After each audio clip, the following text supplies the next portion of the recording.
Rajkot Morbi highway ઉપર વિકરાળ આગનો બનાવ સામે આવી રહ્યો છે। બ્રેકિંગ ન્યૂઝ સામે આવ્યા છે। આગનો બનાવ પ્રકાશમાં આવ્યો છે તો રાજકોટ હાઈવે ઉપરની ઘટના સામે આવી રહી છે। રાજકોટ મોરબી હાઈવે ઉપર વિકરાળ આગ લાગી છે। આગ લાગવાનું કારણ હજુ પણ અકબંધ છે। હાઈવે ઉપર આવેલા એક ડેલામાં આગ લાગી છે તો ફાયર ફાઈટર પણ ઘટના સ્થળે પહોંચી ગયું છે અને આગ ઉપર કાબુ મેળવવાનો પ્રયાસ હાથ ધર્યો છે।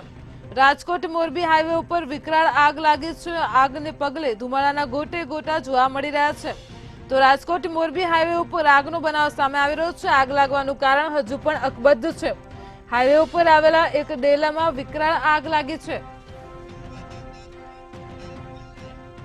તો આજ મુદ્દે અમારી સાથે સંવાદદાતા ધ્રુવ કુંડેલ ફોન લાઈન પર જોડાઈ ગયા છે। જી ધ્રુવ, હાલ અત્યારે રાજકોટ મોરબી હાઈવે ઉપરથી વિકરાળ આગનો બનાવ સામે આવી રહ્યો છે, શું છે સમગ્ર પરિસ્થિતિ?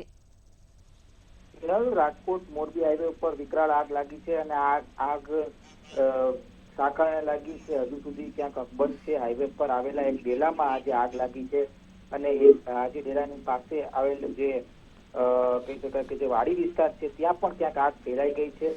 ફાયર ફાઈટરની જે ટીમ છે તે ત્યાં પહોંચી છે અને આગને કાબુ કરવાની જે કવાયત છે તે અત્યારે થઈ રહી છે અને કહી શકાય કે આગ એટલી વિકરાળ છે કે જેથી હાઈવે પર દૂર વિસ્તાર સુધી ક્યાંક જે આગનો જે પ્રભાવ છે તે દેખાઈ રહ્યો છે।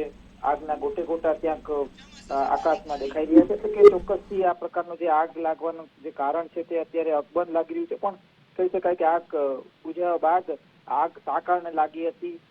કયું કારણ હતું કે જેનાથી આ આગ લાગી છે આ ક્યાંક સામે આવી શકે છે, પણ હાલ કહી શકાય કે આગમાં કોઈ પણ પ્રકારની જાનહાનિ નથી થઈ, આ પ્રકારની પ્રાથમિક માહિતી હાલ મળી રહી છે। જી સમગ્ર માહિતી બદલ આભાર। તો રાજકોટમાં મોરબી હાઈવે ઉપર વિકરાળ આગનો બનાવ સામે આવ્યો છે। આગ લાગવાનું કારણ હજુ પણ અકબંધ છે તો ફાયર વિભાગની ટીમ દ્વારા આગ ઉપર કાબુ મેળવવાનો પ્રયાસ શરૂ છે।